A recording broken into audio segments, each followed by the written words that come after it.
स्वागत है आप सभी का वापस से हमारे और आपके ई2ई क्लासेस में।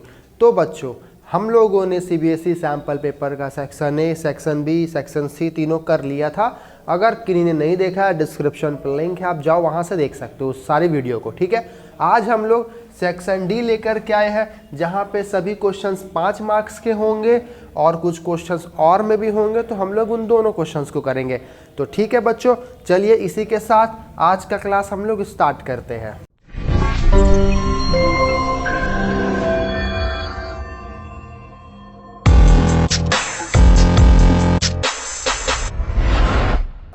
चलिए बच्चों, हम लोग देखते हैं 32 नंबर, क्योंकि 31 नंबर हम लोगों ने देख लिया था। ठीक है, अब हम लोग क्या करेंगे, 32 नंबर की ओर चलते हैं, जो कि हमारा आज का क्वेश्चन है। ठीक है, अब क्या बोल रहा है, a motor boat whose speed is 18 kilometre per hour in still water. मतलब एक मोटर बोट है, उसका जो स्पीड है स्टील आवर में वो 18 किलोमीटर पर आवर है। ठीक है ना, स्टील वाटर में। टेक्स 1 आवर मोर, जो कि 1 आवर ज़्यादा ले रहा है। कब ले रहा है? जब वो डाउन स्ट्रीम जा रहा है और फिर रिटर्न हो जा रहा है अप स्ट्रीम में, सेम स्पॉट पे वापस से जाके आ जा रहा है, जो कि 24 किलोमीटर है। तो बोला है कि बताओ उसका स्पीड क्या होगा अगर वो 1 आवर ज़्यादा लगा रहा है। तो हम लोग मान लेते हैं ना कि let the speed of stream be X kilometre, है ना। मान लेते हैं कि ये x किलोमीटर पर आवर से जा रहा है। ठीक है, तो एक बात बताओ कि स्पीड जो हो जाएगा मोटर बोट का, speed of motor boat speed of motor boat on कब?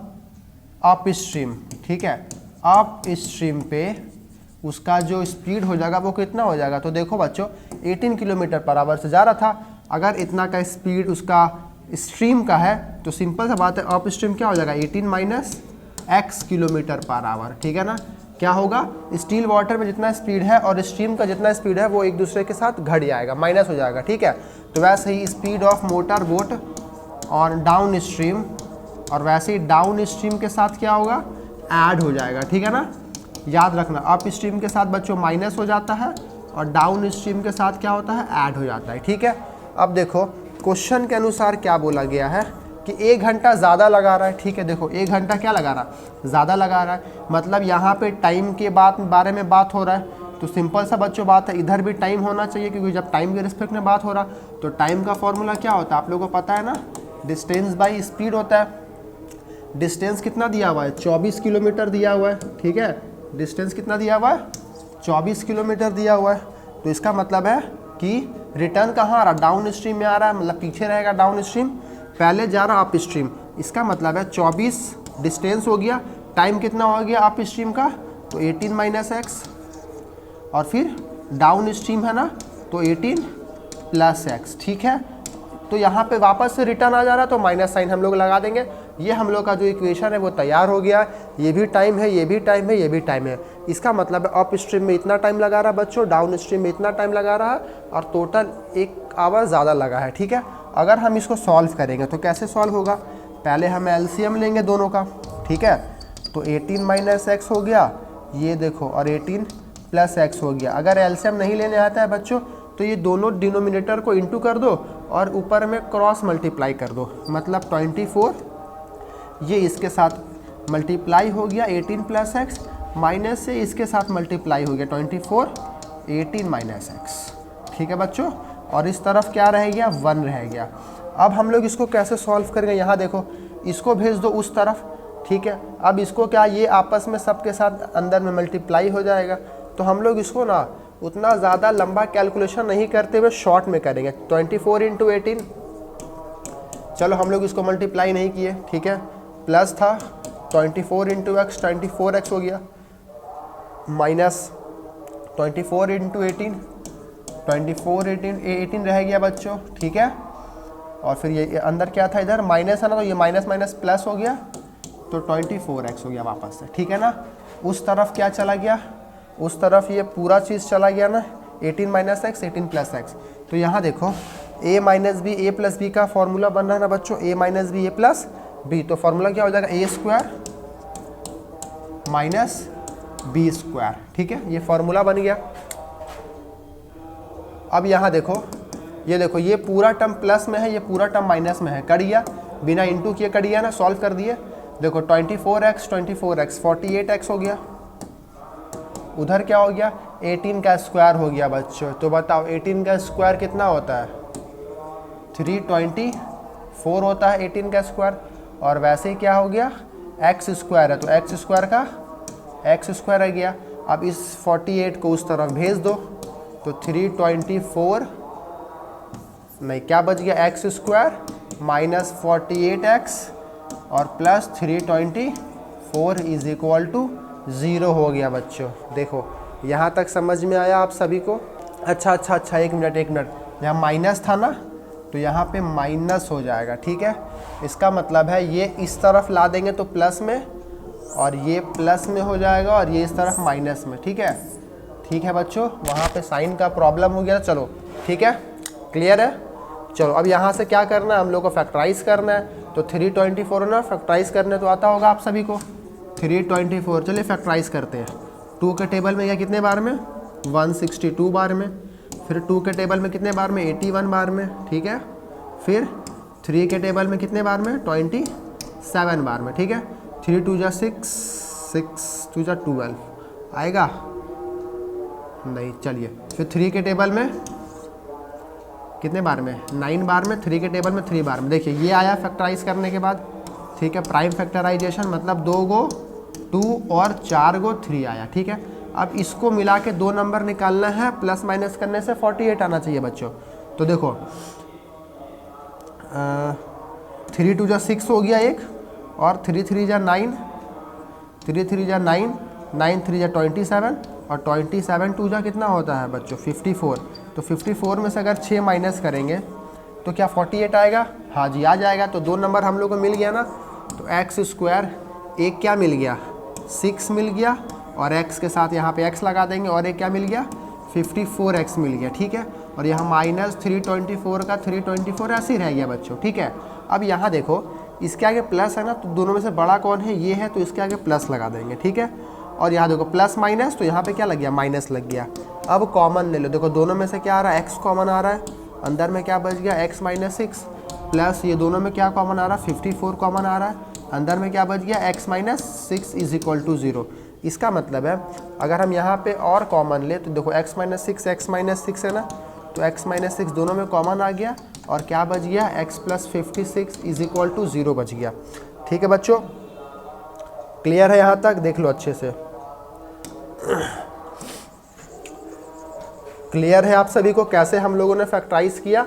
ठीक है, अब हम लोग क्या करेंगे, यहाँ से x का वैल्यू निकाल लेंगे। ठीक है, यहाँ से क्या करेंगे हम लोग, x का वैल्यू निकाल लेंगे। तो अब यहाँ पे गौर से देखो, ठीक है, कि यहाँ पे देखो इधर या तो x माइनस 6 0 के बराबर हो जाएगा, और x प्लस 56 0 के बराबर हो जाएगा। ठीक है, तो अगर हम एक का x का वैल्यू निकाले तो माइनस इधर आ गया तो प्लस हो गया, और एक का x का वैल्यू निकाले तो 56 इधर आ गया तो माइनस 56 हो गया।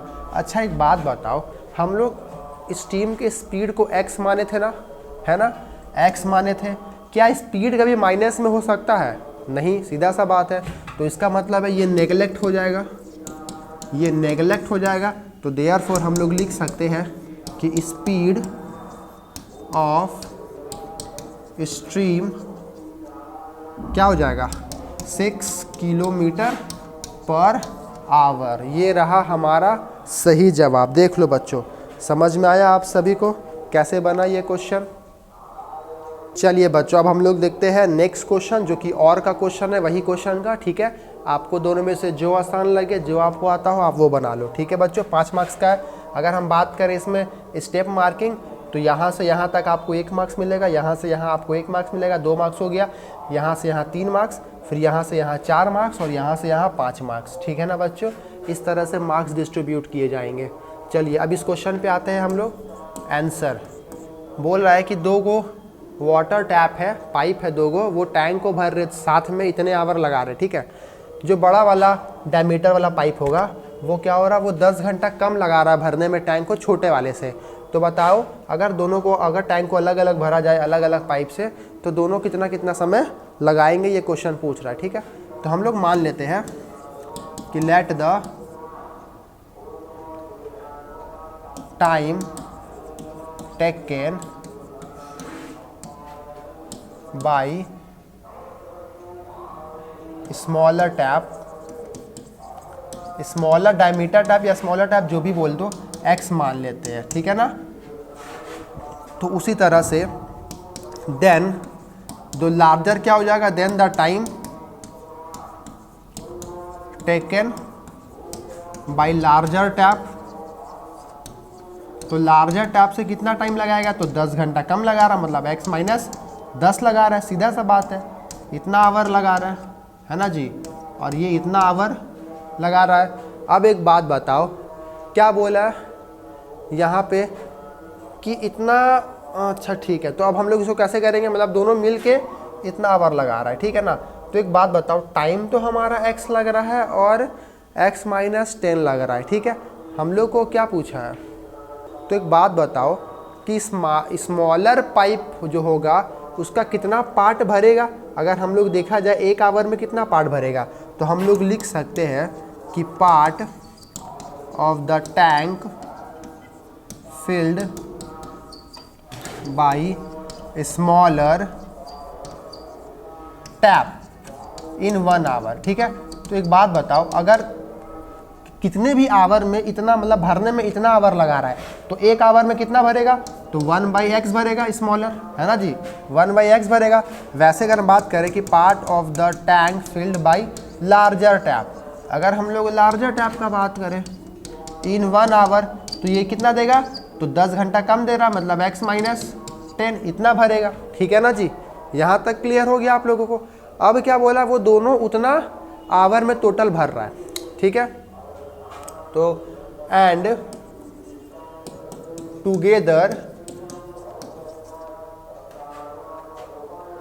Together can fill a tank, और टुगेदर वो लोग कितना फिल कर रहे हैं, 9 होल 3/8 है। अगर हम इसको सॉल्व कर दें तो कितना हो गया, 8 9 जा 72 और 3 75, तो 75/8 आवर है ना।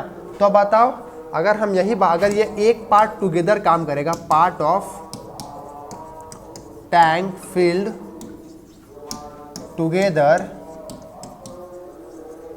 इन 1 आवर, तो 1 आवर में कितना भरेगा बच्चों, तो इसी का रेसिप्रोकल है ना बच्चों। यहाँ पे भी क्या करे थे, रेसिप्रोकल कर रहे थे ना, उल्टा कर दो, सीधा सा बात है, क्योंकि यहाँ देखो 1/75/8 आएगा, तो ये नीचे वाला ऊपर जाके इंटू हो जाता है, तो मतलब 8/75 ही आ जाएगा। ठीक है बच्चों, अब क्वेश्चन के अकॉर्डिंग क्या बोल रहा है, according to question find the time in each tap can separately fill the tank. इसका मतलब है हम लोगों ने सभी के पार्ट निकाल लिए हैं, मतलब पहला पार्ट, ये दोनों पार्ट टोटल मिला के उतना करेगा। ठीक है बच्चों, इसका मतलब है 1/x प्लस 1/x माइनस 10, ये दोनों होके 8/75 ऐसे भर रहा है, तो बताओ सेपरेटली कितना हो जाएगा। तो ये इस तरह से हमारा इक्वेशन बन गया है। अब हम लोग क्या करेंगे, इसको सॉल्व कर देंगे। ठीक है बच्चों, देखो कैसे सॉल्व होगा, ये तो आसान है, ये तो आप कर ही लोगे, है ना बच्चों। तो सिंपल सा बात है, ये दोनों का हम लोग एलसीएम ले लेंगे, x माइनस 10 और इधर x, ये इससे इंटू x माइनस 10 प्लस ये इससे into x is equal to 8/75। अब यहाँ देखो, इसको भेज दो उस तरफ, यहाँ x प्लस x 2x हो गया और माइनस x इंटू 10 का 10 रह गया। ठीक है, ये 75 के ऊपर चला गया तो इसके साथ इंटू हो गया, इज इक्वल टू ये पूरा उसके साथ चला गया तो 8x और x माइनस 10 ये आपस में मल्टीप्लाई हो गया। ठीक है, आगे सॉल्व करेंगे तो देखो 75 इंटू 2 कितना हो गया 150, x का x minus 750 is equal to 8x square minus 80x। ठीक है, अब क्या करेंगे, सबको साथ में ला देंगे और देखते हैं क्या होता है। ठीक है, मतलब इस सब को उठा के उधर भेज देते हैं, तो क्या हो जाएगा बच्चों 8x स्क्वायर माइनस 80x है ना, उधर से प्लस आके माइनस हो गया 150x, और इधर माइनस होके प्लस हो गया 750, और उस तरफ 0 बचा, कुछ नहीं बचा, 0 बचा। ठीक है, अब क्या करेंगे, देखो यहाँ पे 8x square minus minus plus, तो दोनों को प्लस कर दो। ठीक है, ये ऐसा कर सकते हैं क्या? हाँ, ऐसा भी कर सकते हैं। यहाँ देखो ऐसा करो ना, ये दोनों को में 8 देखो कॉमन है ना, इसमें यहाँ पे 8 और x कॉमन है ना, कॉमन ले लो, अंदर में क्या बच गया, x माइनस 10। ठीक है बच्चों, यहाँ पे 150 कॉमन ले लो। नहीं नहीं, ऐसे मत करो, दोनों को सॉल्व ही कर दो इससे अच्छा। ठीक है, चलो 8x स्क्वायर है।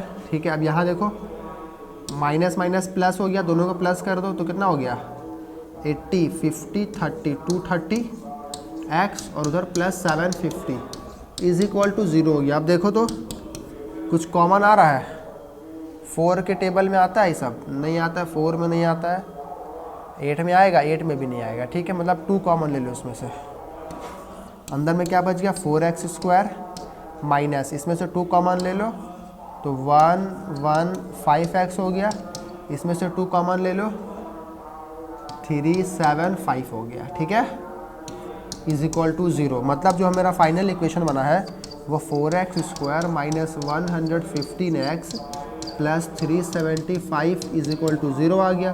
अब हम लोग को इसके बाद क्या करना है, नीचे वाले को फैक्टराइज कर देना है बच्चों। ठीक है, अब इतना तो आप लोग कर ही लोगे, फैक्टराइज देखो करके कितना आ रहा है आंसर, नहीं तो फिर तो मैं बताऊंगा ही कैसे फैक्टराइज होगा। ठीक है बच्चों, चलिए, होगा कि बता दे क्या, कोई बात नहीं। ठीक है, चलिए बता ही देते हैं। तो हम लोग एक नए स्लाइड में इसको लिख लेते हैं, इस इक्वेशन को, 4x square minus 115x plus 375 is equal to 0 है। ठीक है बच्चों, तो यहाँ देखो क्या होगा, 375 का प्राइम फैक्टराइजेशन करते हैं। ठीक है, तो 3 के टेबल में गया 125 बार में, फिर 5 के टेबल में गया 25 बार में, 5 के टेबल में गया 5 बार में, और फिर आगे में 4 है ना, 4 का अगर करेंगे तो 2 के बार में 2 बार में, तो इतना सारा नंबर आ गया 2 2 3 5 5 5, ये आया ना बच्चों। अब क्या करना है, 115 लाना है, तो यहाँ देखो 5 5 जा 25, 2 2 जा 4, 25 इंटू 4 100 हो गया, और यहाँ देखो 5 3 जा 15 हो गया। तो ये 2 नंबर आ गया ना, 100 और 15, दोनों को ऐड करो तो देखो 115 आ गया बच्चों, है ना। मतलब ये 2 नंबर हम लोग को मिल गया है। अब हम लोग यहाँ पे क्या करेंगे, स्प्लिट कर देंगे मिडिल टर्म को, 4x स्क्वायर माइनस इसको लिख सकते हैं 100x और minus 15x plus 375 is equal to 0 हो गया स्प्लिट। अब यहाँ पे देखो दोनों में से 4 कॉमन लो और x कॉमन लो, अंदर में x माइनस 25 बच गया। यहाँ पे दोनों में 15 कॉमन लो, अंदर में x माइनस 25 बच गया, इज इक्वल टू 0।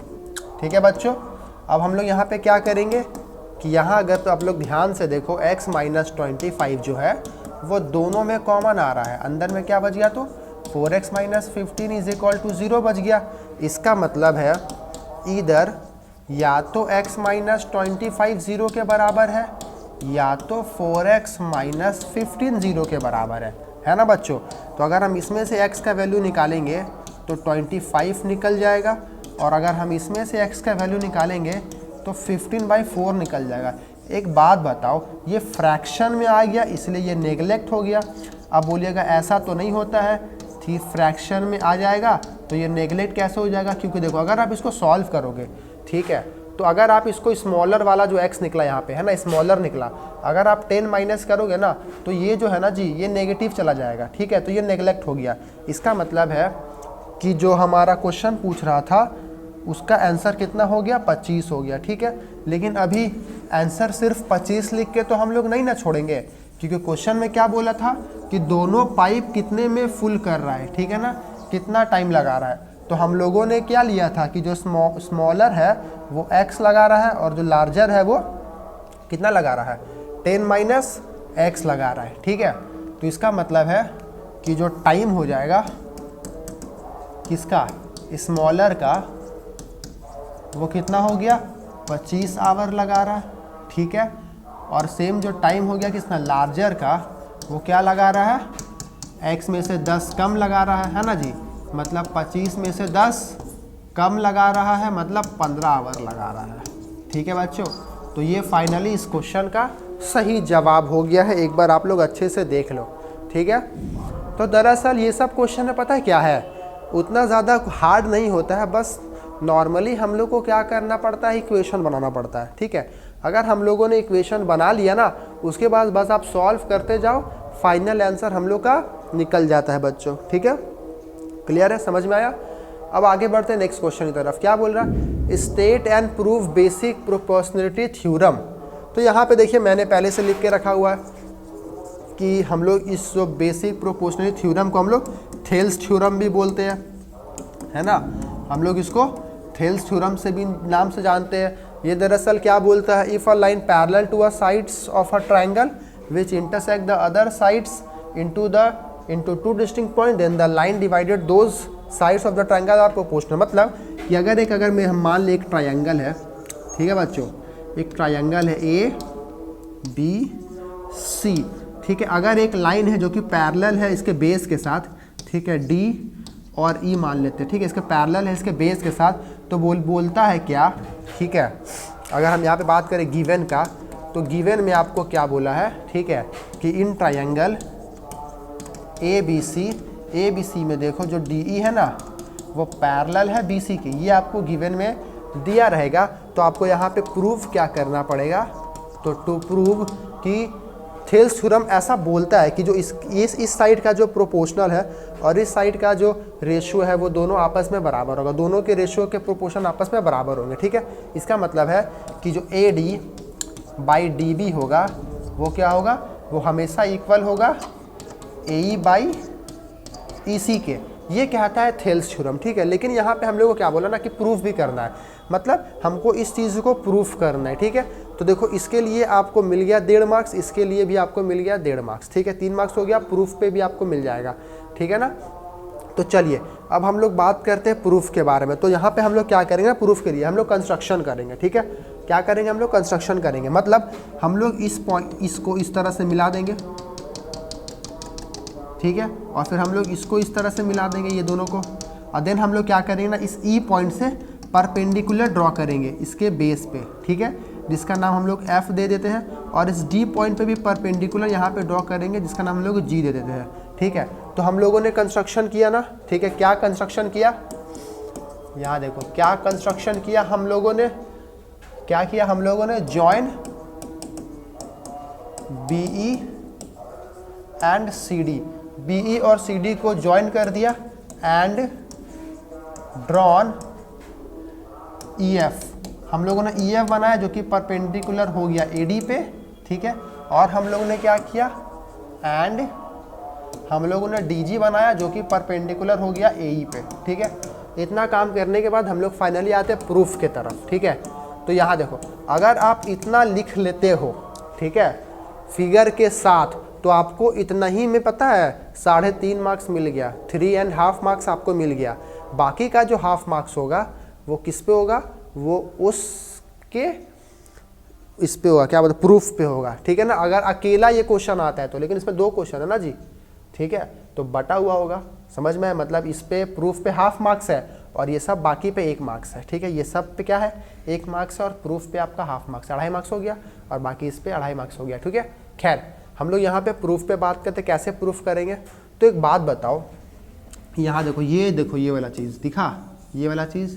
अब यहाँ पे देखो इस लाइन पे ये वाला भी ट्राइंगल है, दिखा आप लोगों को, और इसी लाइन पे ये वाला भी ट्राइंगल है ना, 2 ट्राइंगल है, और ये same base same parallel line बीच में है। इसका मतलब है दोनों के एरिया बराबर हो जाएंगे।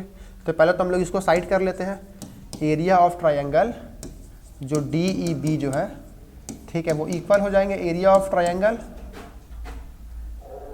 बी सी ई के, डी ई बी और नहीं डी ई बी और डी ई सी, है ना, डी ई सी, ये दोनों के एरिया बराबर हो जाएंगे। क्यों बराबर हो जाएंगे, तो हम लोग यहाँ पे लिख सकते हैं कि बोथ ट्रायंगल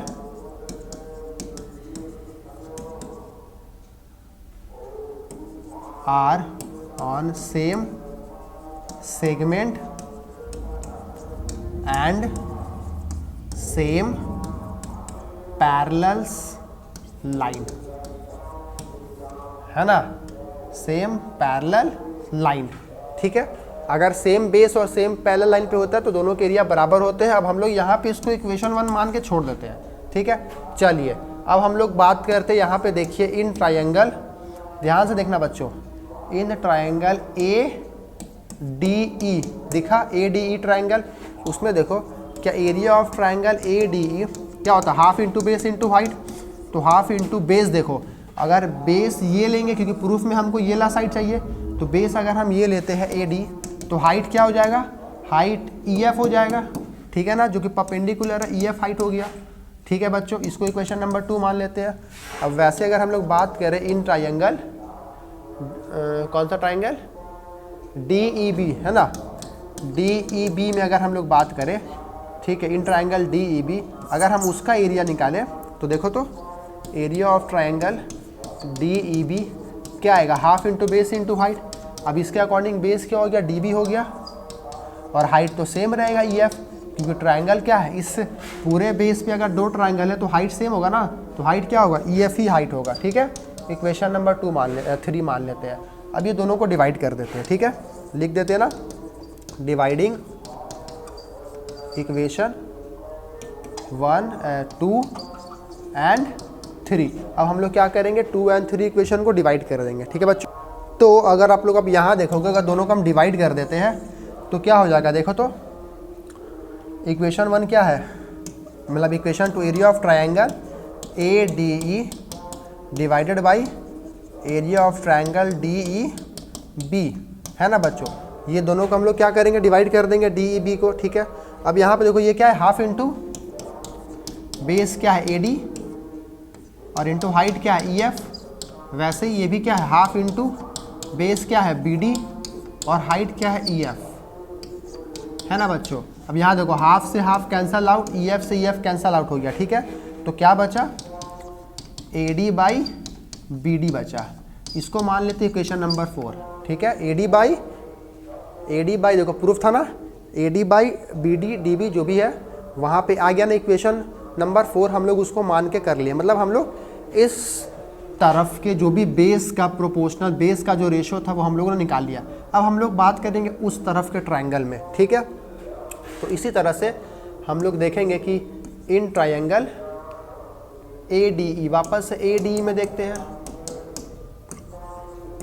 तो area of triangle A D ई क्या हो जाएगा बताओ तो इस बार हम लोग क्या करेंगे ना, हम लोग इस बार बेस इसको लेंगे, ए ई को लेंगे, ठीक है, क्योंकि हम लोग को उस तरफ का चाहिए। तो हम लोग क्या करेंगे, ए ई को बेस ले लिया, हाफ इंटू ए ई बेस हो गया, तो हाइट क्या हो जाएगा, तो डी जी हाइट हो गया, ठीक है। इक्वेशन नंबर इसको 5 मान लो, 1 2 3 4, ठीक है, 5 मान लो। और वैसे ही इन ट्रायंगल इसमें बात करते हैं, अब ये वाला ट्रायंगल बात करेंगे, ठीक है, ये वाला ट्रायंगल, इस ट्रायंगल बात करेंगे, ठीक है। तो डी ई सी का बात करेंगे, इन ट्रायंगल डी ई सी। तो एक बात बताओ, area of triangle D E C क्या हो जाएगा, हाफ इंटू बेस क्या हो गया, बेस अब उसका ई सी हो जाएगा, बेस उस तरफ का ई सी, और हाइट तो सेम रहेगा दोनों का। इक्वेशन नंबर इसको हम लोग क्या मान लेते हैं, 6 मान लेते हैं, ठीक है। अब क्या करेंगे, दोनों को डिवाइड कर देते हैं, तो dividing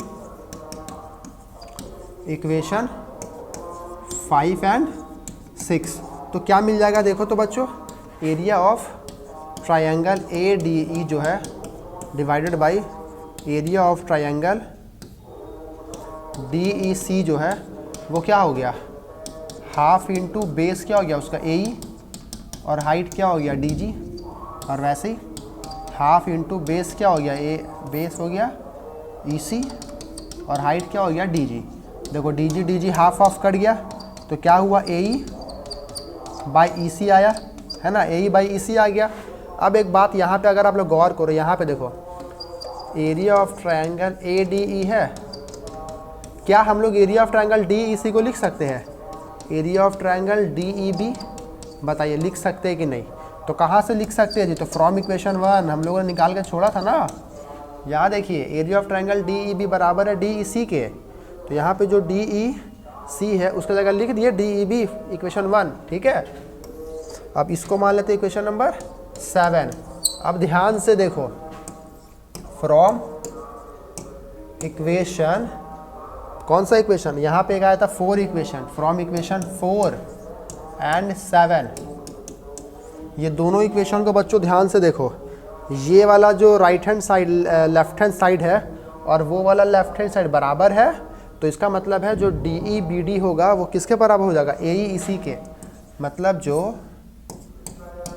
A D by D B किसके बराबर हो जाएगा, ए ई बाई ई सी के बराबर हो जाएगा। यही ना प्रूफ करना था, तो हम लोग यहाँ पे लिख सकते हैं कि चलिए प्रूव्ड। हम लोगों ने इस क्वेश्चन को क्या किया, अच्छे तरह से प्रूफ कर लिया। तो आप सोचो इतना बनाओगे तो आपको मिलेगा 2.5 मार्क्स 3 मार्क्स जितना भी मार्क्स के होंगे, ठीक है। स्टेप मार्किंग समझ में आया बच्चों। अब हम लोग आते हैं दूसरे नंबर क्वेश्चन पे। तो ये क्या था, ये ए नंबर क्वेश्चन था, ठीक है। अब हम लोग बात करते हैं बी नंबर क्वेश्चन पे। बी नंबर क्वेश्चन यहाँ देखो क्या बोल रहा है कि इन अ गिवन फिगर, पहले आपको यहाँ मैं समझा देता हूँ, ठीक है। सी ई एफ और सी ई एफ मतलब ये वाला एंगल और सी एफ ई वाला एंगल, ये दोनों एंगल बराबर है। एफ मिड पॉइंट है, एफ मिड पॉइंट है, मतलब ये दोनों बराबर होंगे, है ना जी। प्रूफ करना है ये चीज़ है, ठीक है। चलिए तो सबसे पहले हम लोग गिवन डेटा लिख लेते हैं, ठीक है। गिवन डेटा क्या दिया हुआ है, F is a mid point, है ना जी। एफ मिड पॉइंट हो गया है, इसका मतलब जो है डी एफ जो है वो बराबर हो जाएगा एफ सी के, ठीक है ना। और क्या बोला है, एंगल सी ई एफ जो है वो बराबर है एंगल सी एफ ई के, ठीक है ना। ये सब दिया हुआ है बराबर। चलिए टू प्रूफ क्या करना है बच्चों, प्रूफ करना है कि जो A D by D B है वो बराबर होगा A E by D F के, यही प्रूफ करना है ना। A B by B D, A E by F D D F बात बराबर है, दोनों लिखो। चलो एफ डी ही लिख देते हैं, ए ई ए बी। चलिए इसको प्रूफ करना है, ठीक है। तो हम लोग क्या करेंगे, कंस्ट्रक्शन करना ज़रूरी है। जब प्रूफ करना है तो कंस्ट्रक्शन करना ज़रूरी है। अब कंस्ट्रक्शन क्या करेंगे बच्चों, ध्यान दो यहाँ पे। इस क्वेश्चन को कैसे सॉल्व करेंगे, यहाँ पे हम लोग थेल्स थ्योरम का यूज़ करेंगे, ठीक है ना। तो उसके लिए हम लोग को 2 पैरेलल लाइन चाहिए होगा। तो हम लोग ऐसा करते हैं ना, हम यहाँ से ना एक बीई के पैरेलल एक लाइन कंस्ट्रक्ट करते हैं, ठीक है बच्चों। बीई के पैरेलल हम लोग क्या करते हैं, एक लाइन कंस्ट्रक्ट करते हैं कुछ इस तरह से, ठीक है। चलिए इसको जी मान लेते हैं, ई एफ जी, है ना जी। तो हम लोग कुछ इस तरह से लाइन क्या किए, कंस्ट्रक्ट कर दिए बच्चों। समझ में आया, मतलब आप कंस्ट्रक्शन कुछ भी कर सकते हो, लेकिन याद रखिएगा ऐसा कंस्ट्रक्शन करिएगा ना जिससे आपका क्वेश्चन सॉल्व हो जाए, ठीक है। समझ में आया बच्चों। चलो तो हम लोग क्या किए, ड्रॉन डी जी जो कि पैरेलल होगा बीई के, ठीक है। चलिए इतना करने के बाद फाइनली हम लोग बात करते हैं प्रूफ के बारे में कि प्रूफ क्या करना है हम लोग को। तो क्वेश्चन समझ में आया बच्चों। तो देखो, in triangle A B E में देखो डी जी पैरेलल है बी के, अभी हम लोगों ने प्रूफ किया है ना बच्चों। तो उस हिसाब से जो A D by D B हो जाएगा वो बराबर हो जाएगा ए जी बाई जी सी के, है ना जी, सॉरी जी ई के। इसके बराबर हो जाएगा, कैसे बराबर हो जाएगा, तो थेल्स थ्योरम ऐसा कहता है ना जी। प्रोपोर्शनल दोनों साइड्स के आपस में एक दूसरे के बराबर होंगे, ठीक है ना। यहाँ तक ये क्लियर है। मतलब अगर हम इस ट्रायंगल में थेल्स थ्योरम लगाएं तो दिस साइड बटे this side is equal to this side divided by this side, ठीक है ना। यहाँ तक क्लियर है आप सभी को बच्चों। चलिए तो अब उसके बाद क्या करेंगे, इसको इक्वेशन 1 मान लेते हैं, ठीक है ना। इसको इक्वेशन यहाँ पे 1 मान लेते हैं, ठीक है। और एंड क्या बोल रहा है एफ मिड पॉइंट है तो डी एफ जो है वो पैरेलल, डी एफ जो है वो बराबर होगा एफ सी के, गिवन है, ये चीज़ गिवन है, ठीक है। इक्वेशन नंबर इसको 2 मान लेते हैं, ठीक है। अब क्या आप करेंगे बच्चों, तो यहाँ देखो ध्यान से देखना आप लोग, ठीक है। एंगल सी ई एफ है वो बराबर है एंगल सी एफ ई के, गिवन दिया हुआ है ना, यहाँ पे लिख देते ये क्या है मेरा, गिवन दिया हुआ है। तो एक बात बताओ, अगर एंगल्स बराबर है तो उसके अपोजिट साइड भी बराबर होंगे, ठीक है। मतलब जो इस एंगल का जो अपोजिट साइड क्या हो गया सी एफ, और इस एंगल का अपोजिट साइड सी, ये भी बराबर होगा, है ना जी। C F is equal to C E, ये भी क्या होंगे, इक्वल होंगे बच्चों, ठीक है। समझ में आया, क्यों होंगे इक्वल, तो यहाँ पे लिख देंगे कि sides opposite to, side opposite to equal angles are also equal, ठीक है ना। इसको क्वेश्चन नंबर 3 मान लेते हैं, ठीक है। चलो यहाँ देखो, यहाँ तक समझ में आया आप सभी को, बोलो बच्चों क्लियर है, ठीक है। चलिए तो अब देखो, अब आते हम finally in triangle C D G, C D G में देखो अगर बी ई पैरेलल है इसके तो भाई साहब एफ ई भी तो पैरेलल होगा जी डी के, तो यहाँ भी थेल्स थ्योरम लगाएंगे तो क्या हो जाएगा, देखो सी ई बटे G E is equal to C F बटे डी एफ। अब एक बात बताओ, ये दोनों सेम है ना जी, तो कट गया, दोनों सेम है, कैसे कट गया, तो फ्रॉम इक्वेशन नंबर कितना था यहाँ पे 2 था, डी एफ और एफ सी। चलो इक्वेशन नंबर 2, इक्वेशन नंबर 2 से ये कट गया, अब ये कट गया तो 1 बचा, ये चला गया उस तरफ, इसका मतलब है सी जो है वो जी के इक्वल हो गया। इसको इक्वेशन नंबर हम लोग 4 मान लेते हैं, ठीक है ना। अब सी ई जी ई के इक्वल हो गया। अब देखो हम लोग का यहाँ पे क्वेश्चन सॉल्व हो चुका है, ठीक है। क्या है देखो, ये इसके बराबर है, ठीक है, ये वाला इसके बराबर है, और अभी हम लोग प्रूफ किए ये इसके बराबर है, मतलब ये चारों लाइन क्या है, आपस में एक दूसरे के इक्वल हो गए, है ना। इसका मतलब है फ्रॉम इक्वेशन 2, 3 और 4 लिख सकते हैं, फ्रॉम इक्वेशन 2, 3, 4, ठीक है। क्या हो गया, डी एफ जो है वो इक्वल हो गया एफ सी के, और एफ सी जो है वो इक्वल हो गया सी के, और ये भी इक्वल हो गया जी के, सब एक दूसरे के बराबर हो गए। तो नाउ यूजिंग इक्वेशन 1, अगर हम इक्वेशन 1 को यूज करते तो क्या था, इक्वेशन 1 देखो तो A D by D B is equal to A G by G था, ए जी बाई जी था। प्रूफ क्या करना है, यहाँ पे A B by B D proof करना है, मतलब यहाँ पे ये डी नहीं ये बी हो जाएगा, है ना। A B by A D proof करना है, ठीक है। हम लोग इस स्टेप पे आते हैं और यहाँ पे हम लोग दोनों तरफ ऐड कर देते हैं, ठीक है। Adding equation, sorry adding 1 both side, हम लोग 1 ऐड कर देते हैं। तो यहाँ देखो A D by D B plus 1 हो गया, यहाँ पे देखो ए जी बाई जी ई, ये भी प्लस 1 हो गया, ठीक है। अब अगर आप यहाँ पे दोनों के एलसीएम लोगे, ठीक है, तो नीचे देखो क्या हो जाएगा डी बी, और ऊपर में क्या हो गया ए डी प्लस ये डी बी इससे इंटू हो गया तो डी बी हो गया, इज इक्वल टू यहाँ पे देखो क्या था ए जी प्लस ये जी ई इससे इंटू हो गया तो जी ई हो गया, और डिवाइडेड में नीचे जी का जी रह गया, ठीक है। अब यहाँ पे बच्चों आप लोग गौर करो, A D plus D B, A D plus D B क्या बन रहा है, पूरा ए बी बन रहा, पूरा ए बी बन रहा, और नीचे में डी बी का डी बी रह गया, और यहाँ देखो ए जी प्लस जी ई तो पूरा ए ई बन रहा है, और नीचे जी का जी रह गया, ठीक है। अब यहाँ पे देखो A B by D B जो है is equal to A E, यहाँ देखो जी किसके बराबर है, जी डी एफ के बराबर है, तो हम लोग इसका जगह लिख सकते हैं डी एफ या एफ डी लिख देते हैं, ठीक है ना। क्या लिख, उल्टा लिख देते हैं, एफ डी लिख देते हैं, और देखो यही प्रूफ करने बोला था ना, इसको इक्वेशन नंबर 5 मान लेते हैं, ठीक है।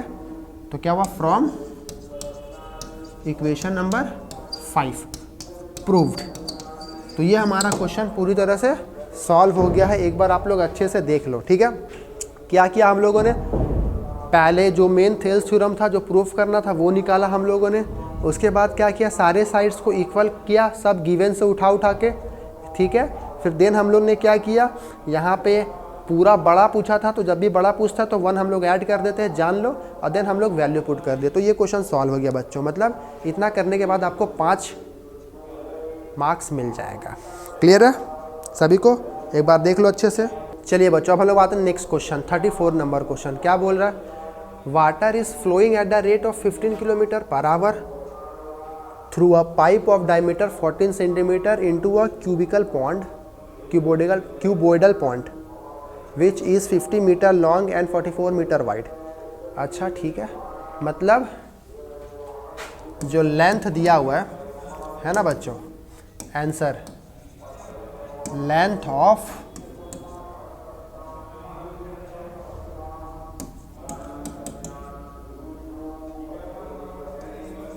क्यूबॉइडल पॉन्ड, लेंथ कितना दिया हुआ है, 50 मीटर दिया हुआ है, ठीक है। ब्रेथ है ना जी, ये विद मतलब क्या होता है, ब्रेथ होता है, ठीक है। ब्रेथ कितना दिया हुआ है, 44 मीटर दिया हुआ है। और पानी का जो राइज है पॉन्ड का लेवल वो कितना, 21 सेंटीमीटर, मतलब हाइट भी दिया हुआ है बच्चों।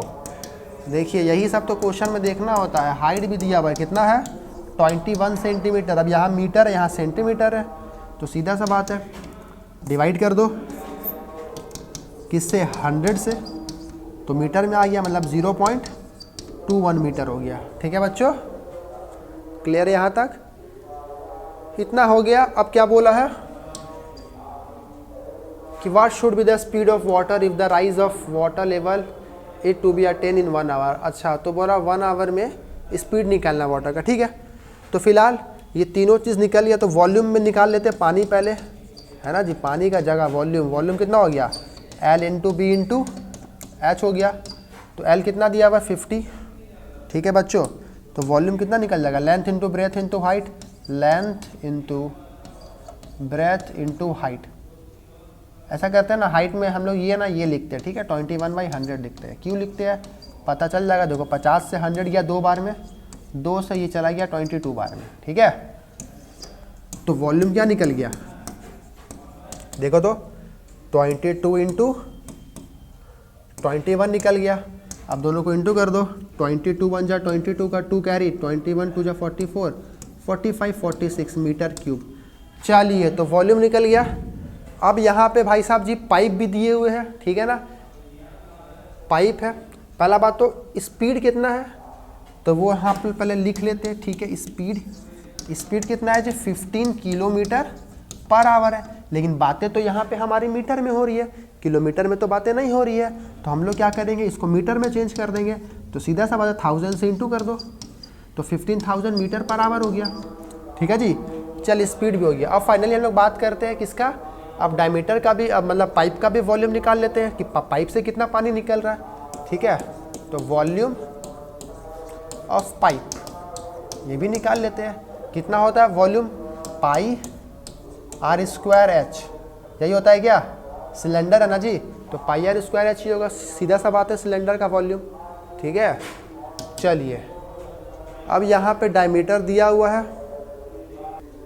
अच्छा सॉरी, यहाँ पे हम लोग वॉल्यूम नहीं, हम लोग यहाँ पे एरिया निकालेंगे, क्रॉस सेक्शन एरिया, ठीक है ना। Cross section area of pipe हम लोग निकाल लेते हैं, ठीक है।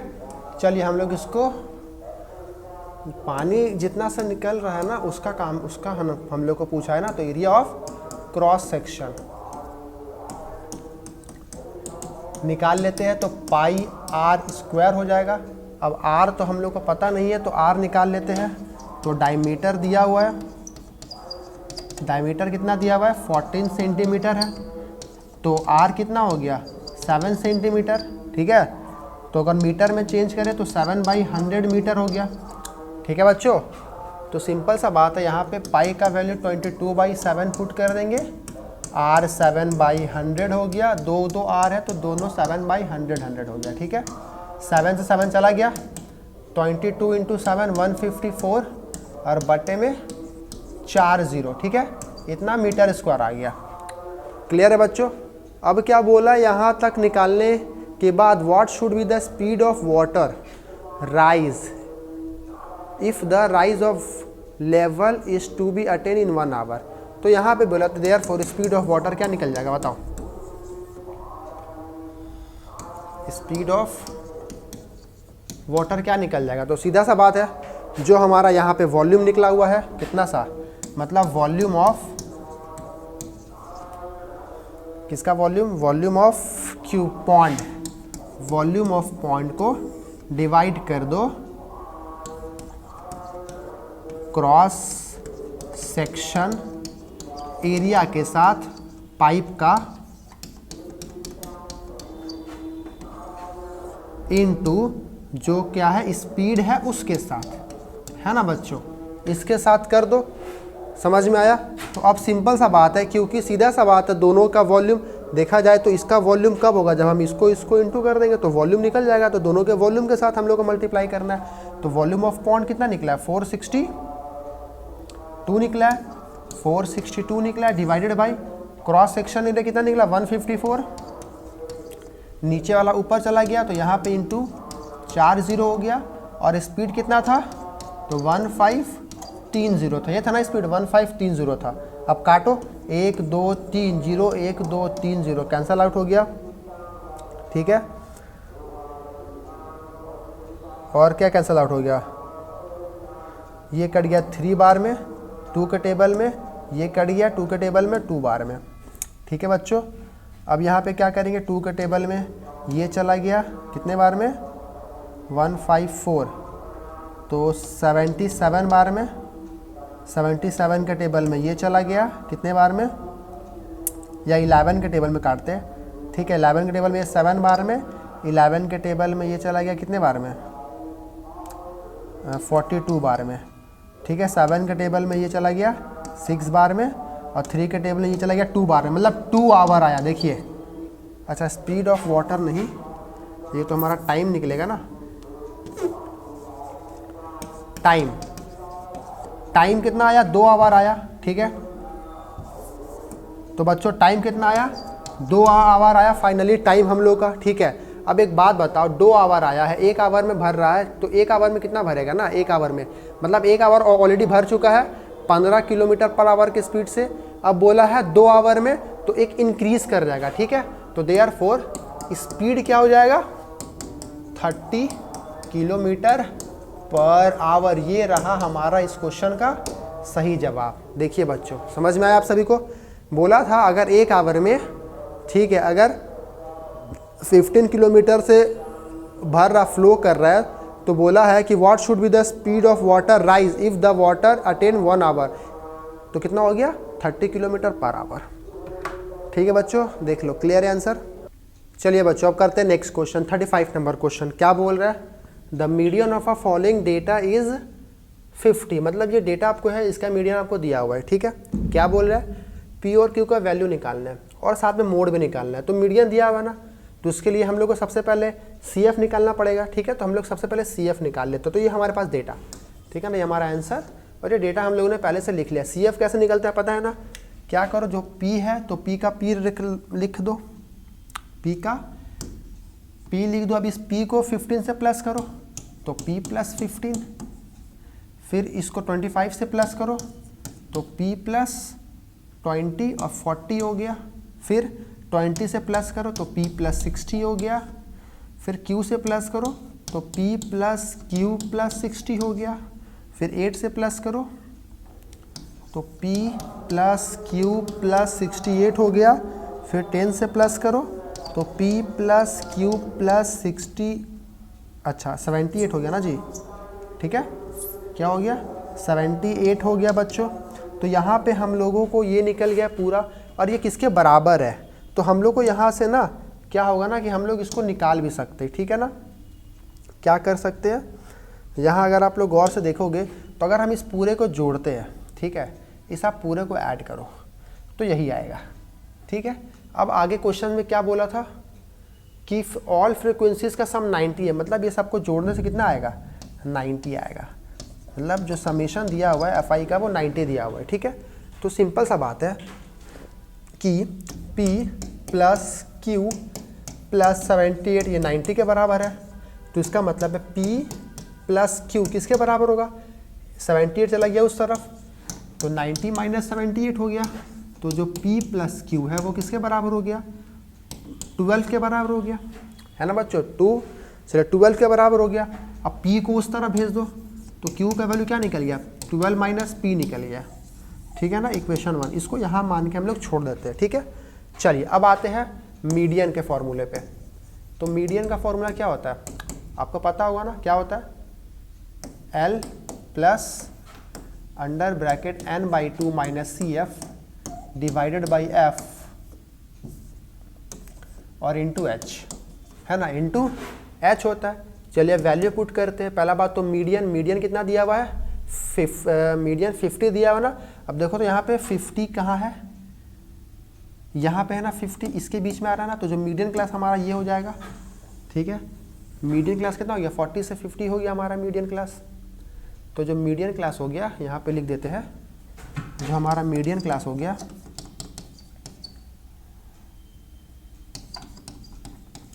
वो क्या हो गया 40 से 50 हो गया, क्योंकि जब हम लोग को n/2 नहीं पता होता है या फिर n/2 अगर आप लोग करोगे तो 90/40 45 आ गया ना, तो 45 किसके बीच में आ रहा, 40 और 50 के बीच में आ रहा, तो सीधा सा बात है मीडियन क्लास कितना हो गया 40 से 50 हो गया, ठीक है। तो उस हिसाब से L का वैल्यू क्या निकल गया 40, H कितना निकल गया 10, दोनों के बीच का डिस्टेंस कितना है 10 है, ठीक है। और n/2 तो कितना निकल गया, चलो मीडियन 40 दिया हुआ है, ये 45 L दिया हुआ है, ठीक है। L सॉरी मीडियन कितना है, मीडियन 50 है, ठीक है, और L है 40 और प्लस n/2 90, तो 90/2 45 हो गया, और माइनस CF ऊपर वाला लेते हैं ना, तो अगर ये मीडियन क्लास है CF इसका ये हो जाएगा P प्लस 15 हो जाएगा, ठीक है ना, P प्लस 15 हो गया। और फ्रिक्वेंसी, उसका फ्रिक्वेंसी कौन सा है तो 25 है, तो फ्रिक्वेंसी 25 हो गया, ठीक है। चलिए और इंटू H कितना है 10 है। तो अब यहाँ से आपको अगर आप लोग इसको सॉल्व करोगे तो कैसे सॉल्व करोगे, 40 आ गया इस तरफ, तो 50 में से 40 चला गया, और इधर देखो यहाँ से ये और ये कट गया ना 5 बार में, और ये 2 बार में कट गया, ठीक है। तो यहाँ के अंदर में क्या बच गया 45 minus P minus plus minus 15, और बाहर में 2 बच गया, नीचे में 5 बच गया।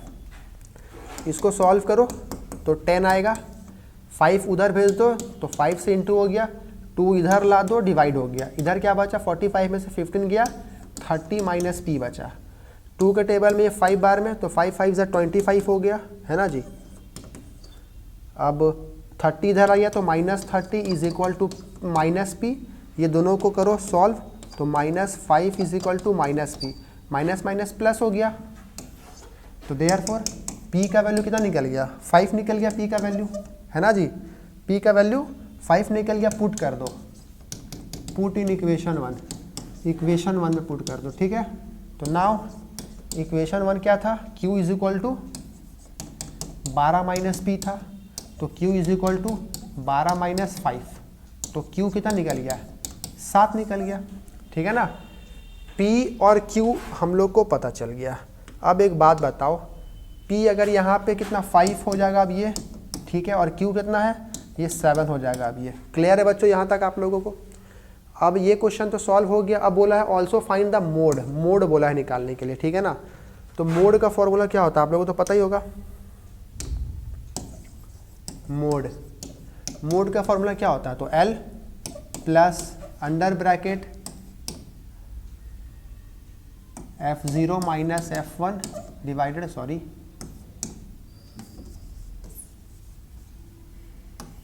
F1 minus F0 2F1 minus F0 minus F2, है ना जी, इंटू H। यही होता है फॉर्मूला, है ना बच्चों, याद है कि नहीं आप लोगों को ये फॉर्मूला। चलिए आप सभी को वैल्यू पुट कर देते हैं, बस सिंपल सा बात है। L कितना था अच्छा मोड, तो सबसे पहले हम लोग को मॉडल क्लास चाहिए जी, है ना जी। तो एंड मॉडल क्लास। चलिए, तो मॉडल क्लास कितना हो जाएगा बताओ। तो जो सबसे बड़ा होता है ना, बड़ा कौन है सब में से, 25, तो मॉडल क्लास 40 से 50 ही हो गया, यही हो गया सेम, 40 से 50 मॉडल क्लास हो गया। ठीक है बच्चों, 40 से 50 मॉडल क्लास हो गया। अब यहाँ पे बताओ कि F1 क्या हो जाएगा। तो ये अगर ये हो गया क्या, यहीं पे अगर हम आप लोगों को सामने लिख देते हैं, ठीक है, तो ये मेरा हो गया F1, ये हो गया F0 और ये हो गया F2, है ना जी। मॉडल क्लास के ऊपर वाला F1 और F2, मतलब 25, 10 और 20। तो बस अब यहाँ पे सभी के वैल्यूज़ हम लोग यहाँ पे पुट कर देंगे। L कितना था 40 प्लस F1 कितना था 25 माइनस 15, 2F1 है ना, तो 25 इंटू 2 50 हो गया, माइनस 15 माइनस कितना था ये 20 था ना, F2 20 हो गया, और H तो इंटू 10 है। सॉल्व करते हैं, 40 प्लस 25 में से 15 गया तो कितना बचा 10, है ना जी। चलिए यहाँ देखो 50 में से 20 गया, 30 में से 15 तो 15 और इंटू 10 का 10, तो यहाँ पे क्या आ गया फाइनली, ये 2 बार में और ये 3 बार में, तो 40 प्लस 10 टू जा 20/3, तो इसका मतलब है 40 प्लस ये कितना आ गया 6.67। तो अब अगर हम इसको ऐड करेंगे तो जो मॉड आ जाएगा हम लोग का वो क्या हो जाएगा 46.67। तो ये फाइनली हम लोग का मोड भी निकल गया है बच्चों। एक बार अच्छे से देख लो कैसे बना, ये बहुत आसान था, ठीक है। दरअसल स्टैटिस्टिक आसान ही आता है। यहाँ पे हम लोगों को पहले मीडियन दिया हुआ था, फ्रिक्वेंसीज निकाल लिए, और देन उसके बाद हम लोग को जब सभी वैल्यूज़ पता चल गए तब हम लोग क्या किए, हम लोग इसके मोड भी निकाल लिए। तो चलिए बच्चों, जितने भी सेक्शन डी के क्वेश्चंस थे वो आज हम लोगों ने कर लिया है। अगर आप लोगों को कोई भी क्वेश्चंस में प्रॉब्लम आया हो तो आप कमेंट में कमेंट कर सकते हैं, ठीक है बच्चों। और अगर वीडियो आप लोगों को अच्छा लगा हो तो लाइक और अपने दोस्तों के साथ शेयर ज़रूर करें। और अभी तक आप लोगों ने चैनल सब्सक्राइब नहीं किया है तो आप लोग भी चैनल सब्सक्राइब कर लो। अब हम लोग नेक्स्ट वीडियो में सेक्शन ई के बारे में बात करेंगे, जो कि सिर्फ और सिर्फ केस बेस्ड क्वेश्चंस होंगे, ठीक है बच्चों। तो फिर हम लोग मिलते हैं अगले वीडियो में। तब तक के लिए पढ़िए, सैम्पल पेपर बनाइए, एग्ज़ाम बहुत नज़दीक आ रहे हैं, कुछ दिन के बाद एग्ज़ाम के डेट शीट भी आ जाएंगे। और मैं इस CBSE जो हमारे बोर्ड एग्ज़ाम होने वाले हैं उनसे भी रिलेटेड बहुत सारे कुछ नोटिसेस और बहुत सारी बातें, इंपॉर्टेंट बातें, एग्ज़ाम में कैसे पढ़ा जाए, कैसे स्कोर किया जाए, वो सब की मैं आप लोगों के सामने एक वीडियो लेकर के आऊँगा। तो उसको भी ज़रूर देखना आप लोग, ठीक है बच्चों। तो मिलते हैं हम लोग नेक्स्ट वीडियो में, तब तक के लिए टेक केयर।